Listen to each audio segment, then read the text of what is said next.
જય માતાજી, હર હર મહાદેવ। આજે આપણે ફૂલકાજરી વ્રત વિશે જાણશું। શ્રાવણ મહિનામાં નનકી નનકી કુમારિકા ફૂલકાજરી વ્રત કરે છે, તો તેના વિશે જાણશું। હર હર મહાદેવ। આ વ્રત શ્રાવણ સુદ ત્રીજના દિવસે કરવામાં આવે છે। મોટા ભાગે કુમારિકાઓ આ વ્રત કરી શકે છે। એ દિવસે સવારે વહેલા ઉઠી નાહી ધોઈને સ્વચ્છ કપડાં પહેરી મહાદેવના મંદિરે જઈ શિવ પાર્વતીજીની પૂજા કરવી।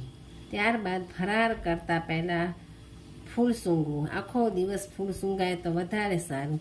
એમાં ફૂલનો મહિમા હોવાથી એને ફૂલકાજરી વ્રત કહે છે। આ દિવસે કુંવારિકાઓ શંકર પાર્વતીની ખૂબ ભક્તિભાવપૂર્વક પૂજા કરે છે। શક્ય હોય તો ઉપવાસ કરવો અથવા ફરાર કરવો। આ વ્રતમાં ફૂલનો મહિમા હોવાથી ફરાર કરતાં પહેલાં કે પાણી પીતા પહેલાં ફૂલ સૂંઘવું। ગુલાબ, મોગરો, કેવરો ગમે તે ફૂલ સૂંઘી શકાય છે।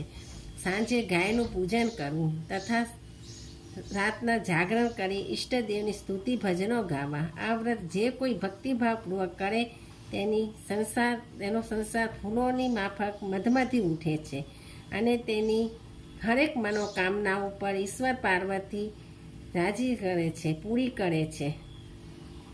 એટલે ફૂલકાજરી વ્રતનો આવો મહિમા છે। એટલે ઘણી કુમારિકાઓ આ ફૂલકાજરી વ્રત કરતી હોય છે। જય શ્રી કૃષ્ણ, જય માતાજી, હર હર મહાદેવ। જય શ્રી કૃષ્ણ। તમને આવી ધાર્મિક કથા વાર્તાઓ સાંભળવી હોય તો આ મારી ચેનલને લાઈક કરો, શેર કરો અને સબસ્ક્રાઈબ કરો। જય માતાજી, હર હર મહાદેવ।